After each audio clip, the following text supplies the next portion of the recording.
War, what is it good for at the end of the day? Um, I'll be talking about the three main conflicts that were going on, and so I'll start off by saying this. Okay, look, I don't seek news. News comes to me.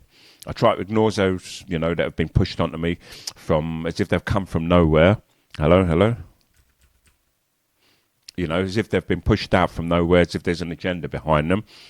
And I do this because I'm tired. I grew tired. Sorry, I want to. Okay, that's fine. I kind of just grew tired of these things. I grew tired of watching the news, seeing the same fires, but with different flags. And I decided that I was going to do something about it. I decided that I was going to move on. I was going to do my own thing. And it's because I got tired of politicians standing at podiums talking about peace while signing checks for bombs. And I'm tired of us, ordinary people, acting like this is just the way that the world works. Like suffering caused by others is a default and it's a setting that we just have to accept. And it's not. We have to talk about it. And I mean, really talk about it. So let's start with the obvious ones, okay? We both know that you have zero interest in Africa and India. So Russia and Ukraine, okay? You want to understand Russia and Ukraine, then you have to go back. You have to go back 1,000 years. Kiev, the actual capital of Ukraine, is where the Russian state was born. And those aren't enemies who never knew each other. They're family, broken, bitter, bleeding family fighting over who gets the house. And the Ukraine gave up nuclear weapons in 1994, gave them up in exchange for a promise from Russia, from America, from Britain, that their borders would be respected. And how did that work out? 2014, Crimea, gone. 8 years of war in the east that most of the world didn't even bother to notice. Then 2022, full invasion. And suddenly everybody had an opinion. Well, here's mine, okay? The invasion is wrong. Ukrainian sovereignty is real. But if you think this started in February 2022, then you haven't been paying attention. NATO expansion was always going to light this fuse. And I'm not saying Russia was right. I'm saying that we don't get to act surprised when you when you back up a nuclear power in a corner and it comes out swinging. So what do? You draw a line. You negotiate a ceasefire on the current positions. And as ugly and unfair as that feels, Ukraine keeps its sovereignty, keeps its future, moves towards Europe economically. And you give Russia a defined period where NATO membership is off the table. Not forever, but just enough to let the temperature drop. And both sides go to The Hague eventually because accountability has to be part of this too. You don't get to bomb hospitals and just move on. It's not clean. Nothing about it's clean. And then you've got USA and Iran. People act like this beef started with ayatollahs and nuclear centrifuges, and it didn't. You have to go back to 1953. The CIA... The American CIA, your CIA, if you're American listening, your, country that keeps on going around and bombing the whole world and has done in our lifetime. It's not good enough to say that other countries have done it in the past. This is our time. But they removed Iran's democratically elected leader, Mohammed Mossadegh. And you know why?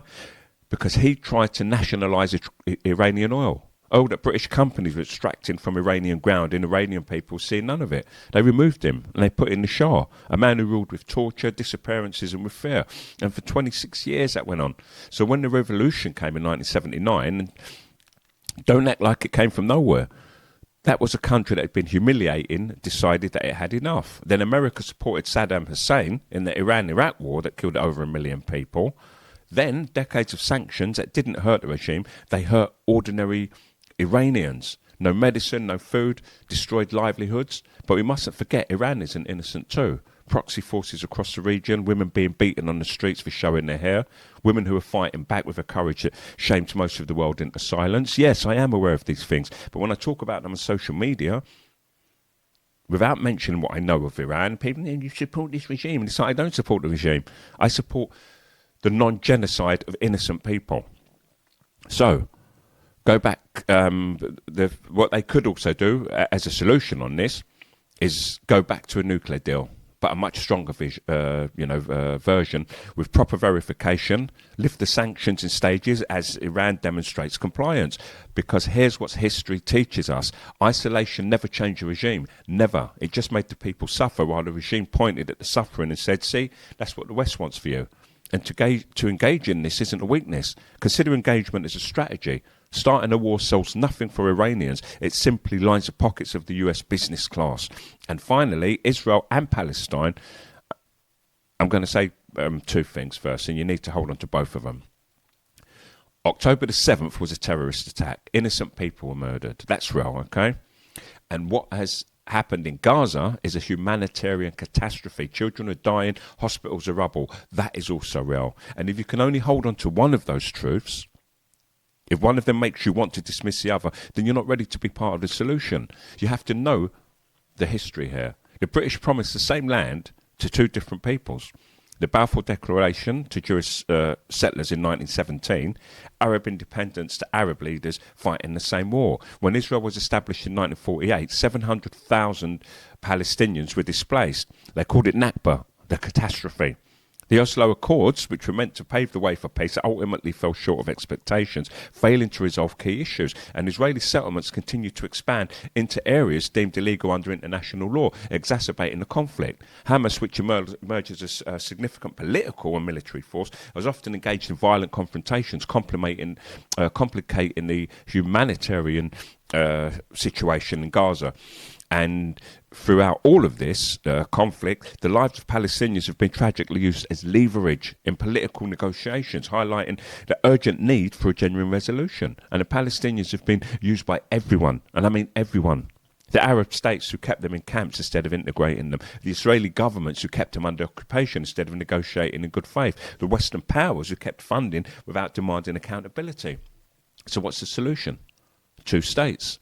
Not a conversation about two states. Two states. Palestinian sovereignty, real sovereignty. Not a collection of disconnected territories managed by checkpoints and permission slips. Israeli security guaranteed through international monitoring, not military occupation. Jerusalem, I know this is a hard word for a lot of people to comprehend, shared, jointly administered.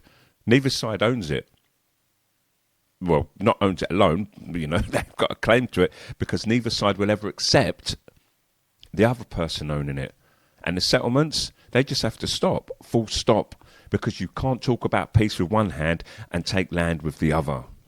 And regarding all three conflicts, they're all about resources, identity and control. And while these nations spend trillions playing chess with human lives, the planet's burning.